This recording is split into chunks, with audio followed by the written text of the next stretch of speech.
That boy 23, his fans spoke the GP injury into existence with the if GP gets hurt talk. But for some reason, I'm not nervous about this game. Cam for the DPOY and comeback player of the year. Oh, we're going to talk that. Trust me, we're going to talk that, man. I like your energy, though. And it is funny. You said, my man, we spoke the injury into existence. Yes and no. That was so long ago. Yeah, yes and no. Like, I get it. That was around the trade deadline. Right. I get it, though. I get it. That's kind of like when they were doing the whole Brady's going to fall off. Brady's going to fall off. Yeah, you said eventually one of these times it's going to be right? Except he never technically There's a cutoff period with that. If it happened the week after. Yeah. Well, we were talking about, we need to trade for a receiver in case GP gets hurt. Here's why. All that stuff. Sure, but I mean that was a while ago, bro. A month and a half ago. Yeah. There's got to be a cutoff point for the jinxes. Yeah. Now it is interesting though, because I felt like the way that Coach Tomlin talked in his press conference, it did kind of debunk the whole is he getting disciplined kind of theory. I know we were talking about that yesterday. We debunked it anyway. Yeah, well, I'm with you, but I felt like this kind of like really put the kibosh in it. It was like, my man had the MRI following the game, and we also got clarity because remember people were like, yo, did he practice what was going on? And I was under the impression that he did practice and that he did pull up, and that was what it was. And that's what Coach Tomlin said. He was like, he had him out there a little limited on Thursday, had him out there doing some stuff Friday. They were trying to be careful with him based on what they were anticipating from a workload standpoint. Sunday, they realized a little bit more serious than they thought, so they operate with precaution, set him down.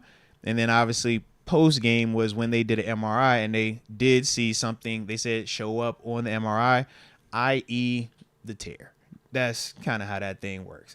You throw the contrast in it, and now they look and they shows, okay, if you see it up there, then yeah, you got that going on. Now, to what extent, that's the part that none of us know because they didn't go that far. But Coach Tomlin, the way that he kind of talked about it, you hear him saying like, yeah, if I had to say it today, I'm probably leaning towards him not playing, or you know what I mean? Like it would be doubtful. Like we kind of already know what this is. It's the gamesmanship part of it. Don't let them know today that he ain't playing, but we kind of know today. Like, yeah, I'll be more surprised if he is out there than not, especially with the context of everything surrounding this season, this game, and where we are at in the season. Of all the weeks, it's like, yo, we ain't got to risk it this week, low key. No.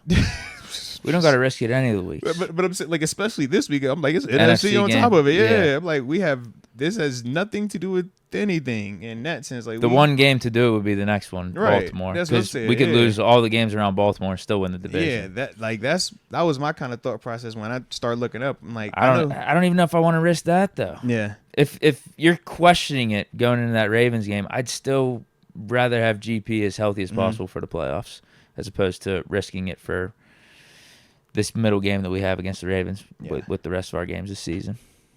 Yeah. I mean, it would be nice to win the division, get the home playoff game, but I just think GP being healthy in the playoffs is more important than that. Yeah. We could win on the road. We could do it. Mm-hmm.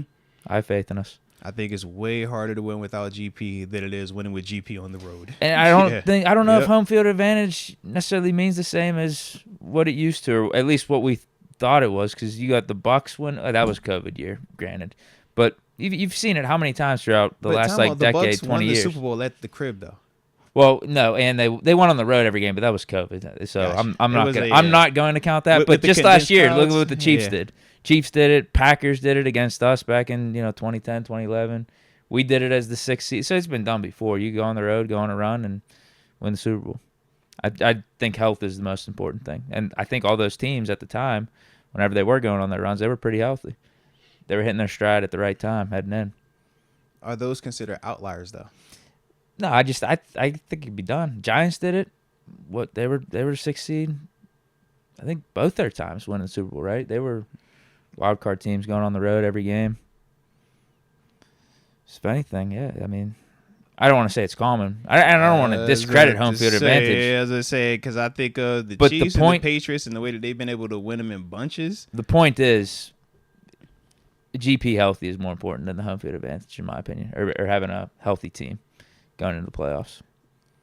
That would also mean that GP's value to this offense is bigger than anything that we were talking about yesterday, too. What? If we saying that GP's overall health matters more than seeding, we're essentially saying that GP's overall. I think he's valuable. That's what I'm saying. Absolutely. Yeah, he's valuable. Yeah. because that was the convo we had yesterday of like, where's his overall value at when we can see our offense perform, still be explosive, still score points, win definitively without him. What does that say about his overall value when we're talking about just like mentality? Do you come back a little bit more humble? We could win without him. Yeah. I'd rather not, though. For sure. I'd rather have him than not have him. Respect. I still think we could win without him. We just proved that, but yeah. I think he's valuable. What would be a good example of that right now? Like of another team. Like if the Chiefs didn't have DeAndre Hopkins. Yeah. They could win without him, but you'd rather have him. No, I'm with you on that. Bills without Amari Cooper. Yeah. Or I don't know who's their top target right now on offense. Yeah. Okay. We could win without him, but you could win without him. Much rather but have you'd Monte. rather have him for the playoffs, and Monte. you'd probably rather have him for the playoffs if the decision came down to having him versus the playoff seeding. Yes. I think that's just kind of what we're dealing with Pickens. It's not necessarily like a Pickens thing. I think it's actually more of a global thing for the NFL. Mm-hmm. Like if you're a team that's going into the playoffs, you want your top guy. You want your top guys healthy for the playoffs. Yeah. Point blank period.